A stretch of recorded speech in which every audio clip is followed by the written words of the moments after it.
नमस्कार दोस्तों, apex study centre के यूट्यूब चैनल में आपका स्वागत है। आज हम लोग रासायनिक अभिक्रिया के बारे में समझेंगे और उसके गुणों के बारे में अध्ययन करेंगे और ये एक प्रयोगशाला विधि होगी, हम इसको प्रयोग से समझेंगे। तो रासायनिक अभिक्रिया कहते किसे हैं? तो जब कोई पदार्थ स्वयं या अन्य पदार्थों से मिलकर आपस में प्रतिक्रिया कर भिन्न गुण वाला नया पदार्थ बनाता है तो उसे रासायनिक अभिक्रिया कहते हैं। अर्थात पदार्थ नया बने अर्थात उसके मूल गुण में परिवर्तन होगा जब उसके अणु सूत्र में परिवर्तन होगा तब। जैसे जल जमकर बर्फ़ बना तो उसको हम रासायनिक परिवर्तन या रासायनिक अभिक्रिया नहीं कहेंगे, क्योंकि जल का भी अणु सूत्र H2O है और बर्फ़ का भी H2O है, तो उसको नहीं कहेंगे। लेकिन अगर लकड़ी जल गई तो उसको हम रासायनिक परिवर्तन कहेंगे, क्योंकि लकड़ी में पहले ग्लूकोज था, वो अब कार्बन डाइऑक्साइड एवं जल वाष्प में बदल गया है। तो अणु सूत्रों में मेन परिवर्तन होना चाहिए। अब जैसे हम मैग्नीशियम फीता जलाते हैं, तो मैग्नीशियम फीता जलाने के इसका एक छोटा सा टुकड़ा ले लेंगे मैग्नीशियम फीता का, उसे जलाने से पहले रगड़ा जाता है। रगड़ने से उसके ऊपर से मैग्नीशियम ऑक्साइड की जो परत होती है वो क्या होती है, हट जाती है, जिसके चलते उसे जलाना आसान होता है। अगर रगड़ेंगे नहीं तो उसे जलाना थोड़ा मुश्किल होगा।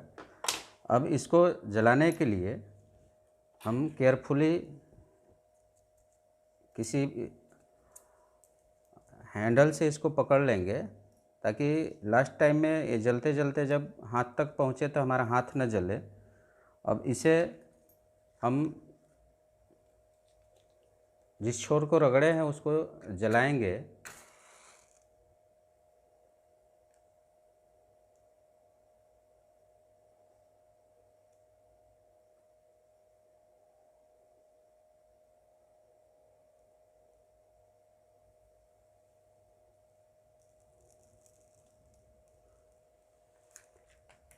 तो इस प्रकार से हमारा मैग्नीशियम फीता डेजलिंग लाइट के साथ जलता है और जलकर ये बहुत श्वेत प्रकाश उत्पन्न करता है, जो बहुत तीव्र प्रकाश होता है, जैसे वेल्डिंग वाले में होता है। और इसके जलने के बाद हमें सफ़ेद चूर्ण जो है प्राप्त होता है, जो मैग्नीशियम ऑक्साइड का होता है। ये सफ़ेद रूप से जो है हमें प्राप्त होगा।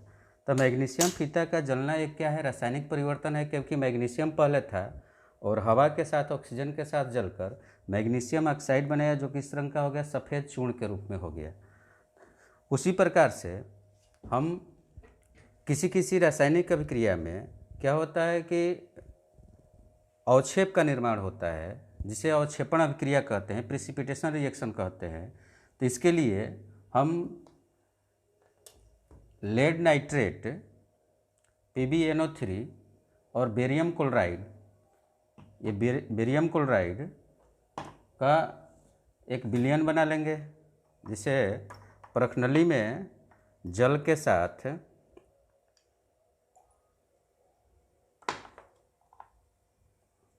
हम लेड नाइट्रेट का विलयन बनाएंगे।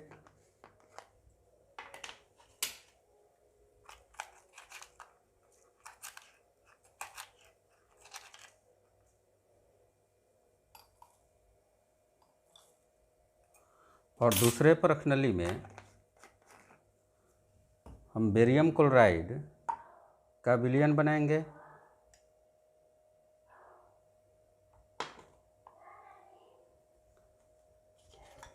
यह है बेरियम क्लोराइड, इसका विलयन दूसरे परखनली में बना लेंगे। दो परखनली को लेंगे।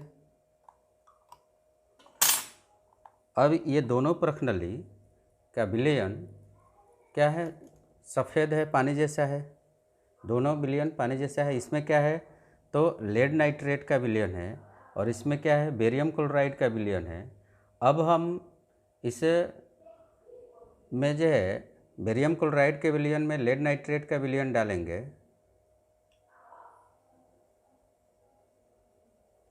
तो कुछ देर बाद हमें इस प्रखनली का जब निरीक्षण करेंगे तो एक अवक्षेपण क्रिया होगी, जिसमें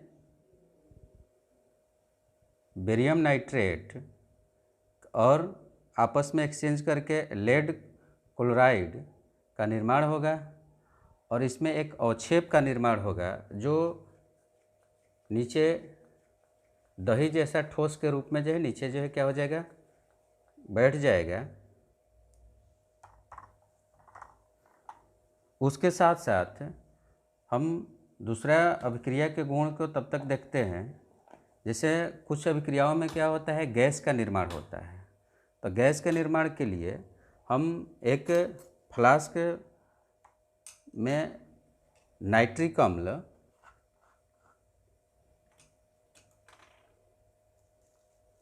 इसमें नाइट्रिक अम्ल डालते हैं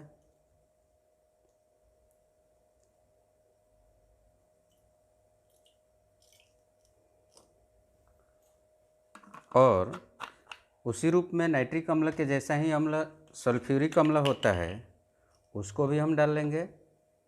एसिड हमारा कॉन्सेंट्रेटेड रहेगा तो अभिक्रिया तेज़ी से होगी।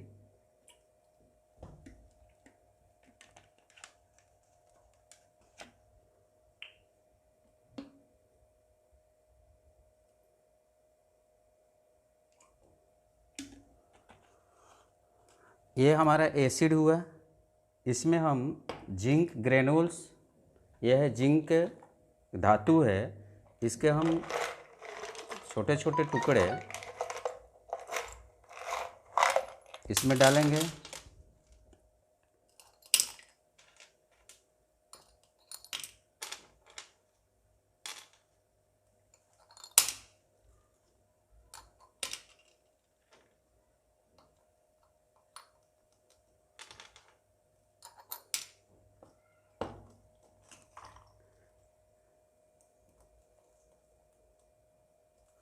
इसमें आप देखेंगे तो बजबजाहट के साथ गैस का निर्माण हो रहा है। ये जिंक धातु नाइट्रिक एसिड सल्फ्यूरिक अम्ल से अभिक्रिया कर रहा है, जिससे हाइड्रोजन गैस निकल रहा है। यह हाइड्रोजन गैस को हम जला भी सकते हैं।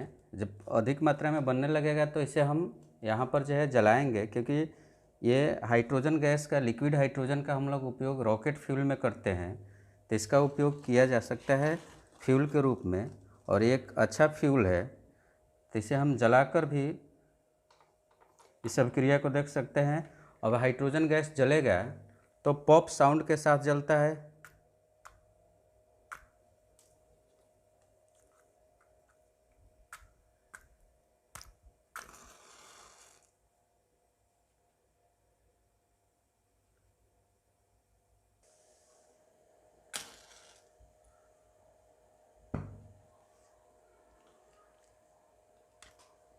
एसिड में जिंक मेटल डालने पर अभिक्रिया हो रहा है।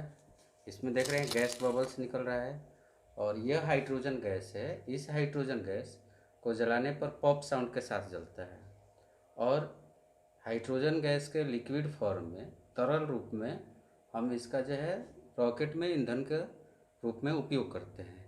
तो कुछ अभिक्रियाओं में क्या होता है, गैस की उत्पत्ति होती है। ये तो आप देख रहे हैं गैस, जिंक मेटल डालने पर जो है सल्फ्यूरिक अम्ल में गैस उत्पन्न हो रहा है। इधर हम छोड़े थे अभिक्रिया जिसमें हम क्या डाले थे, लेड नाइट्रेट और बेरियम क्लोराइड का घोल डाला गया था। अगर आप इसको ध्यान से देखेंगे तो नीचे यहाँ पर जो है पीपीटी वाइट जो है रंग का जो है ठोस जो है अवक्षेप के रूप में बना हुआ है। ये वाइट पीपीटी जो है ये लेड क्लोराइड का है, और कुछ अभिक्रिया में अवक्षेप इसी तरह का विलयन में से ठोस जो है रवा के रूप में जम के नीचे पेंदी में बैठ जाते हैं। उसके बाद कुछ अभिक्रियाओं में रंग में परिवर्तन होता है। अब कुछ रासायनिक अभिक्रिया में रंग में परिवर्तन होता है। तो रंग में परिवर्तन जैसे यह है कॉपर सल्फेट। तो एक परख नली में हम कॉपर सल्फेट का विलयन बना लेते हैं, इसमें जल डालते हैं और इसमें हम कॉपर सल्फेट, यह है कॉपर सल्फेट, इसका डालकर हम विलयन तैयार कर लेंगे, जो नीला रंग का, ब्लू रंग का विलयन तैयार होगा।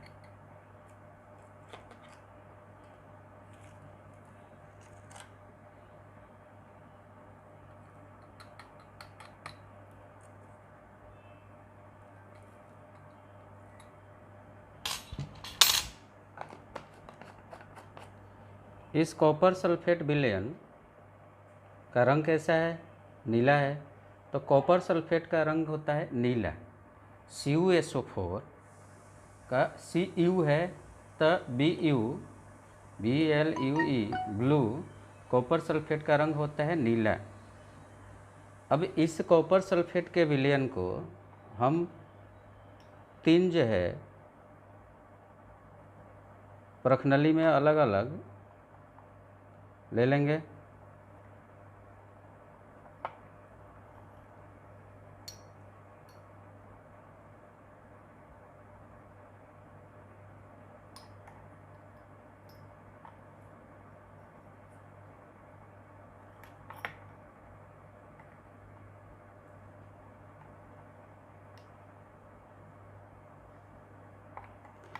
तीनों प्रखनली में क्या है? कॉपर सल्फेट का विलयन लिए हैं। तीनों में नीला रंग है, ये आपको दिख रहा होगा।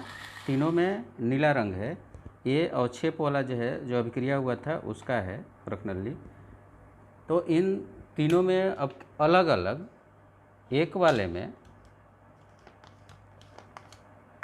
हम थोड़ा सा आयरन फिलिंग्स मतलब लोहा का बुरादा डालेंगे।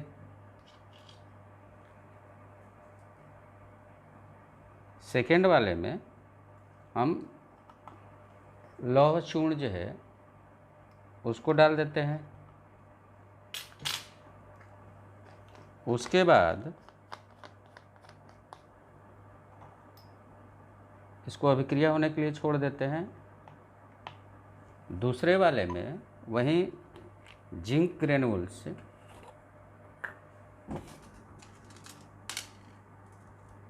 यहाँ हम अभिक्रिया में यूज किए थे, तो उसको जो है जिंक ग्रेन्यूल्स को दूसरे वाले में डाल देते हैं।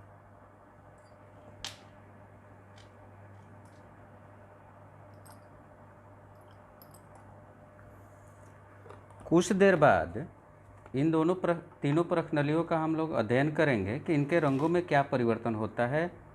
तो ये हम देखेंगे।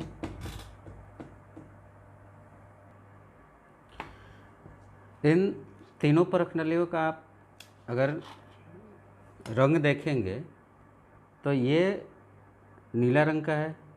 ये कॉपर सल्फेट का वास्तविक जलीय विलयन है जो नीला रंग का है। दूसरे प्रखनली में हम लोग क्या डाले थे? कॉपर सल्फेट में आयरन फिलिंग्स डाले थे, लौह चूर्ण डाले थे, जो कॉपर सल्फेट से अभिक्रिया करके, लोहा अभिक्रिया करके फेरस सल्फेट बना रहा है। और फेरस सल्फेट का रंग कैसा होता है? वो हरा होता है। तो फेरस सल्फेट का रंग हरा होने के चलते इस विलयन का रंग कैसा हो रहा है? हरा हो रहा है। और आयरन कॉपर से अधिक क्रियाशील है, इसलिए कॉपर को क्या कर रहा है? विस्थापित करके स्वयं जो है आयरन का सल्फेट बना रहा है। तीसरे वाले प्रखनली में हम लोग क्या डाले थे? जिंक डाले थे। तो जिंक भी कॉपर से ज़्यादा क्रियाशील है, क्रियाशीलता श्रेणी में पढ़े हैं हम लोग अध्याय में। तो यहाँ पर जिंक कॉपर को विस्थापित करके जिंक सल्फेट बना रहा है। और जिंक सल्फेट का रंग कैसा होता है? उजला होता है, रंगहीन सफ़ेद जैसा होता है। तो जिंक सल्फेट यहाँ बनने के कारण ये रंगहीन होता जा रहा है, उजला सफ़ेद जैसा होता जा रहा है। जबकि ये फेरस सल्फेट मतलब ग्रीन विट्रोल है, कॉपर सल्फेट ब्लू विट्रोल है, और जिंक सल्फेट वाइट विट्रोल है। तो इस तरह से कुछ रासायनिक अभिक्रिया में रंग में भी परिवर्तन होता है। तो हम लोग यहाँ क्या समझे? रासायनिक अभिक्रिया में क्या होता है? मैग्नीशियम ऑक्साइड बनता है सफ़ेद चूर्ण मैग्नीशियम फीता को जलाने पर। फिर उसके बाद देखें हम गैस की उत्पत्ति, उसके बाद हम लोग इसमें देखें अवक्षेप का बनना, रंग में परिवर्तन। तो ये सभी जो है रासायनिक अभिक्रिया की विशेषता है। रासायनिक अभिक्रिया के विशेषता में क्या होगा? गैस की उत्पत्ति होगी, अवक्षेप बनेगा, रंग में परिवर्तन होगा। तो या जैसे आप तो कैमरे पर हैं तो इसको स्पर्श नहीं कर सकते थे उस समय, ये बहुत ज़्यादा गर्म हो जाता है, ऊष्माक्षेपी भी होता है। तो कुछ अभिक्रिया में ऊष्मा बाहर निकलती है, कुछ में अवशोषित होने से क्या हो जाती है? ठंडी हो जाती है। तो इस प्रकार हम लोग रासायनिक अभिक्रिया की विशेषता के बारे में आज अध्ययन किए प्रयोगशाला विधि से। हमें उम्मीद है कि आपको ये वीडियो पसंद आया होगा। इसे लाइक करें, शेयर करें और हमारे चैनल को सब्सक्राइब ज़रूर करें। Thank you.